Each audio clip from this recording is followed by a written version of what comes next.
Hey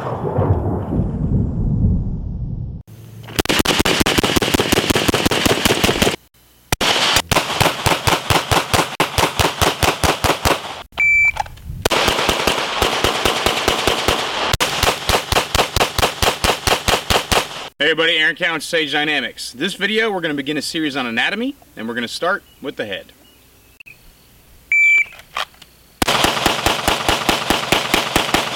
Now I will preface this as saying I am not a medical doctor. However, everything I teach when it comes to anatomy has been vetted and verified by medical doctors, people who actually do this kind of stuff for a living and who know the human body inside and out.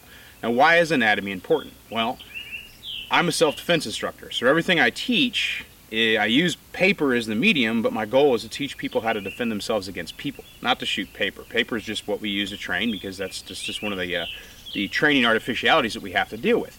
My ultimate goal is to make every student as efficient as possible at hurting the human body. In the event that they need to defend themselves, they need to know the best way to destroy this system to induce surrender or unconsciousness. Those are the only two types of incapacitation.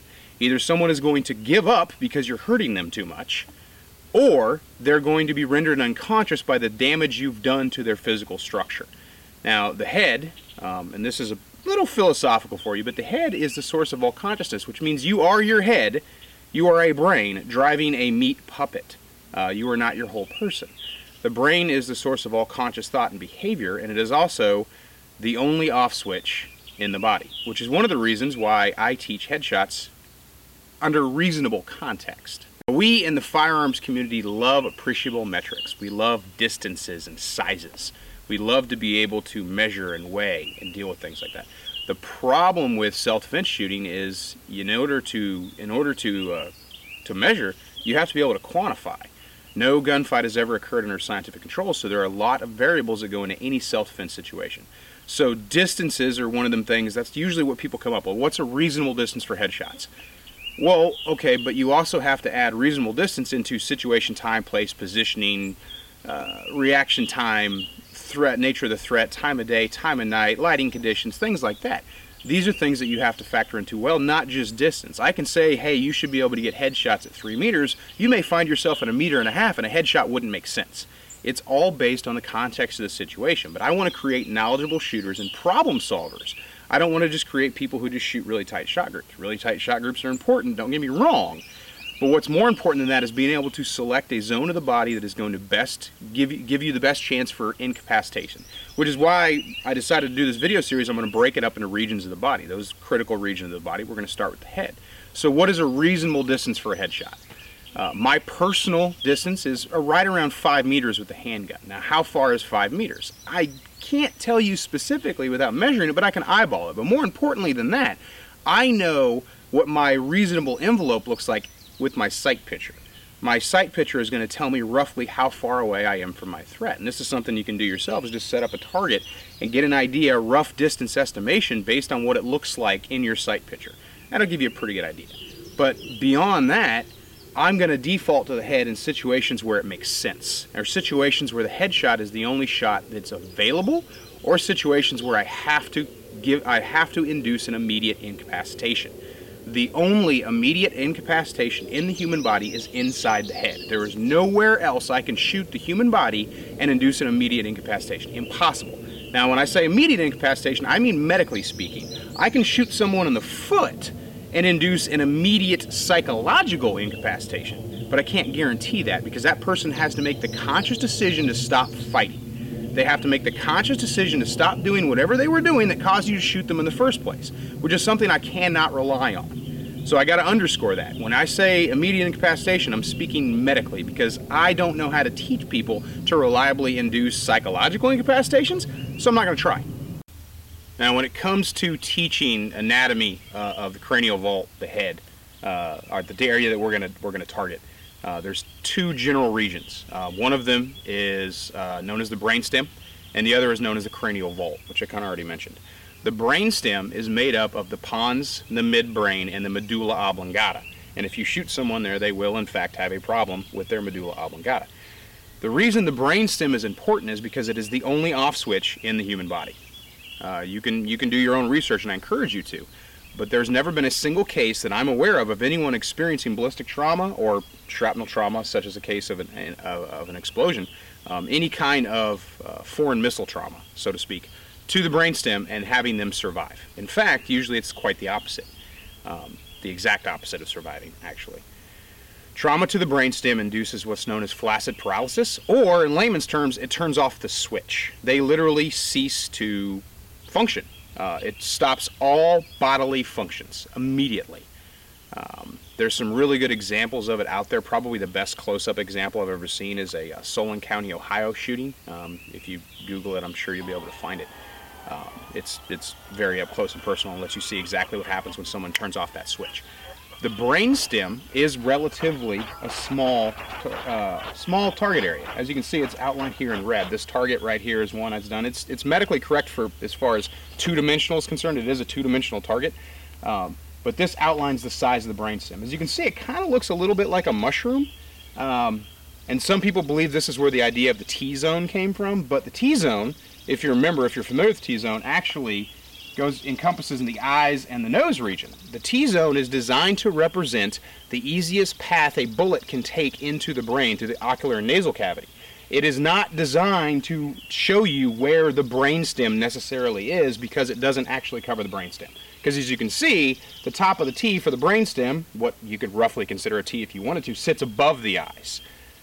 Is this a small point of aim? Absolutely, depending on distance, situation, time, available, things of that nature. This is a very small region of the body.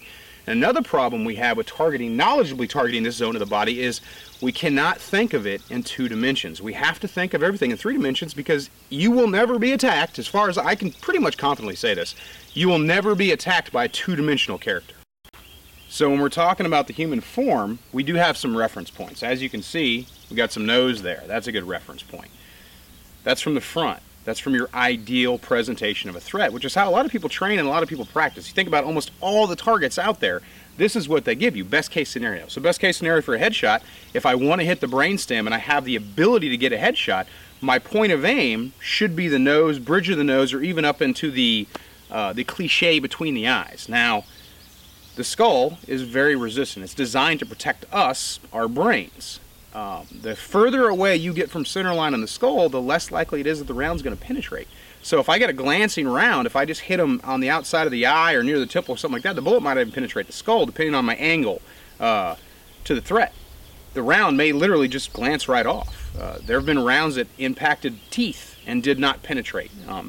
Again, a lot of variables go into that. It's not necessarily a round choice so much as it is just the situation and everything that occurs, angles and things like that. So if I get a best case presentation, the nose from the front is a really good point of view, or point of aim. From the side, the ear is a really good decision. Right there is going to get us right in there, because again, we got to think three-dimensionally. That brainstem sits inside the mass of the head, sits inside the mass of the cranial vault. So depending on how your shot is lined up, you may be aiming center and miss, based on your presentation to the threat. So the ear, rough point of reference from the side. From the back, it's where the skull meets the spine, or as I like to tell people, if it's a really big guy, it's a top hot dog. That's a really good point of aim from the back. Now what about a point of aim from 45-degree off angle? You have to be able to visualize what you're aiming at. Not the point of aim that you can physically see, but where the bullet's terminal ballistics lie.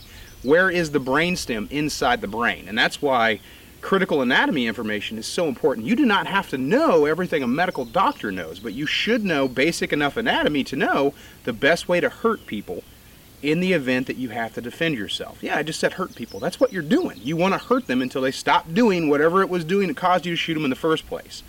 And part of that comes with knowledgeable knowledge of a human anatomy.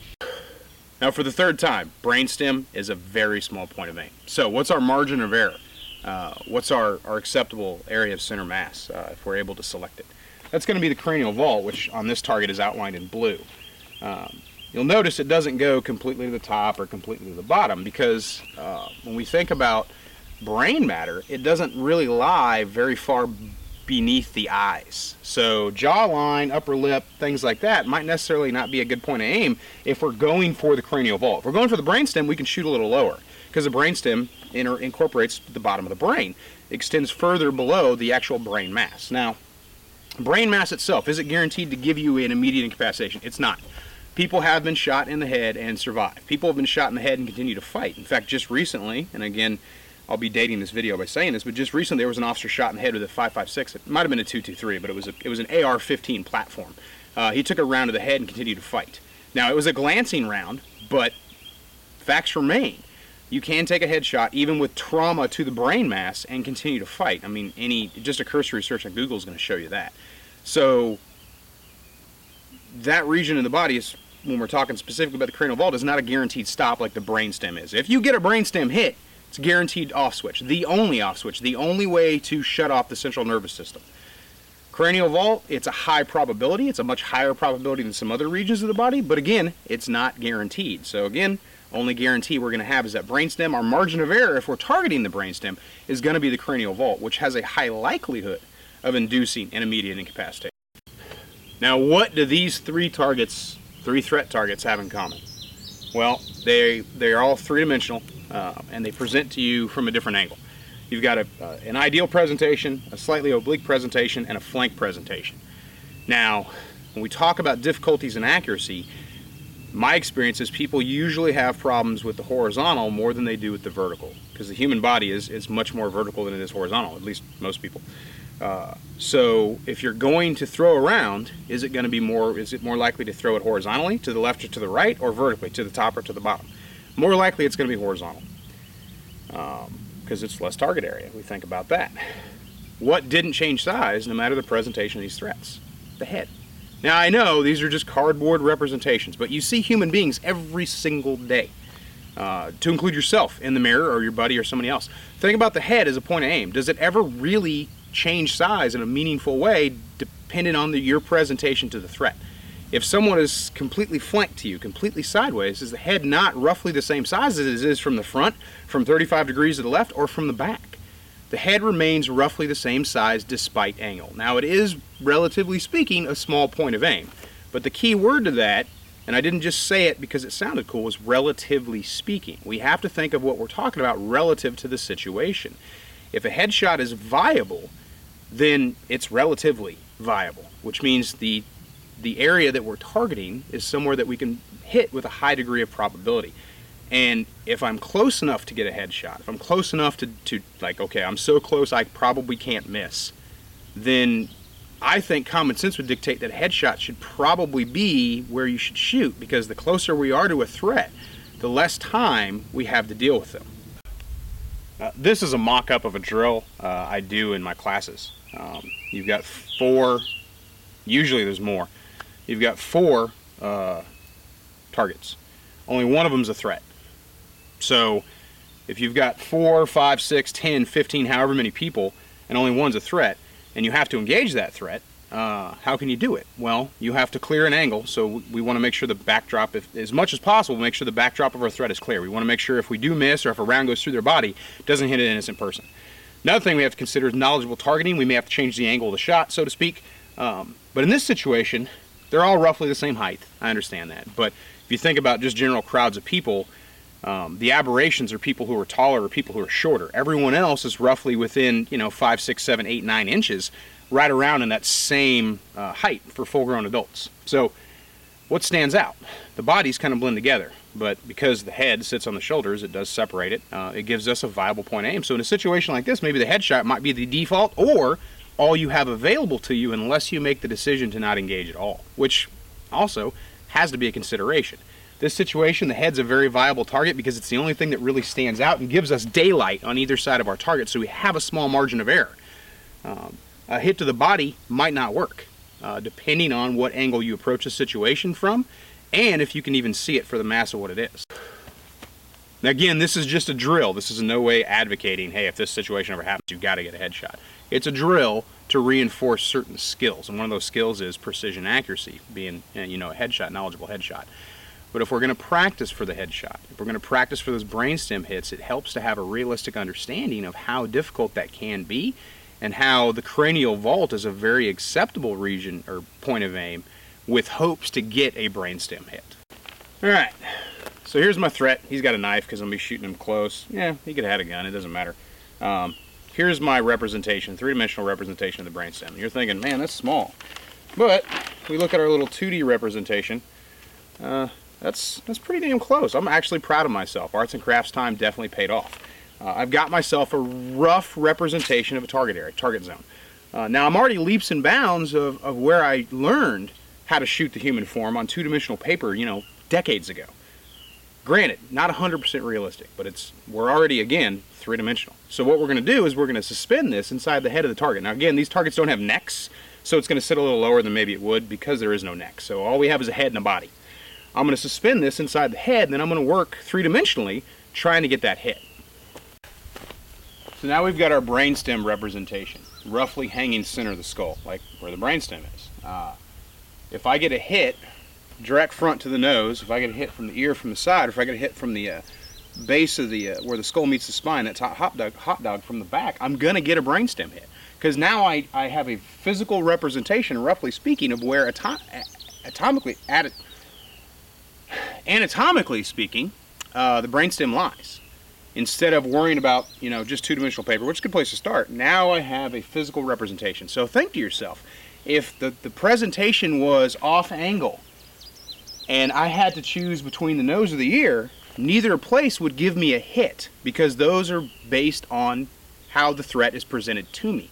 I would actually have to shoot side of the skull. Have to think about hitting the center. Not hitting what's on the outside, but hitting what's on the inside. So just to kind of underline my point, off angle, take an aim at where the nose, representation of the nose, no hit. What about the ear? No hit. Again, I don't want to insult anybody's intelligence, but just that specific demonstration shows you that you have to think three-dimensionally instead of trying to hit what you're always been taught to aim at when you think about a two-dimensional target.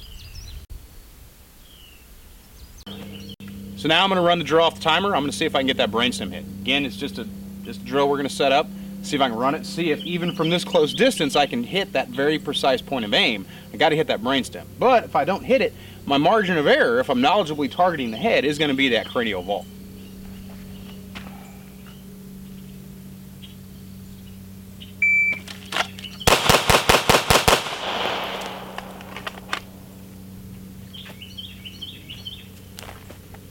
That's a hit. Dispelling in some of the myths, I think when people think about some of the things they've heard versus what they know just based on their own intuitive experience, they'll realize that, like, those things don't make sense. Headshots are dissuaded by some instructors and some shooters, whatever their skill level, based on experience or lack thereof. Headshots are made on purpose, and they will be made on purpose till the end of time, until we stop killing each other or stop needing to defend ourselves. But certain things are said. The head is a, relatively speaking, small point of aim, but sometimes the head is the only region of the body that makes sense. Another thing that's often said is, well, the head moves around a lot. The head follows the body. No one's ever going to do the Dougie in a gunfight. And even if they do, depending on the range you are to them, you should still be able to knowledgeably get a hit. Or fire discipline. Wait till you have a better opportunity. Or go to the body. It's that easy. Just because you're selecting the area, any area of the body, does not mean that when it comes time to actually press that trigger, that's where you have to shoot. The head should be on the menu of places to put bullets, because it is the only place that can shut the human body off. In the next video, we'll talk about the thoracic cavity. And then we'll work our way till the pelvic girdle, or whatever you want to call that pelvic region that has become popular to shoot at again. But the fact remains that the only off switch is in the brain, and you cannot ignore that. And because that is the only way to turn a threat off, and then we have to think about, well, why are we shooting a person to begin with? Well, it's because they're endangering our lives or the life of someone else. So to me, you need to start getting fucking excited about a situation like that and try to stop the threat as soon as possible. And the best way to stop something is to turn it off versus hit a timer. Blood loss, as we'll talk about in the next video, that's all it is. It's a timer. They have to lose a certain amount of blood in order to become incapacitated. The brain, cranial vault, brainstem, is the only region of the body that does not depend on blood loss to induce incapacitation. And again, medical incapacitation. I can shoot someone in the finger and get a psychological incapacitation, but I can't depend on that. So, I encourage you to incorporate realistic headshot training into your personal practice, but don't think of it as a default situation just based on distance. Distance is only one factor. Think of it as if the situation presents itself or if the headshot is the only viable place to put rounds. I'm Aaron Cow with Sage Dynamics. Train accordingly. Dude, was that even the Dougie? I have no idea what the Dougie looks like. Like, I've seen it, but I can't remember it. So, like, I was thinking back to, was it the first rush hour when they're in the car doing the head bob thing. I thought about that. That's cool, right? That's a lot of head movement. You know, that's a dance. I'm hip. I'm with it.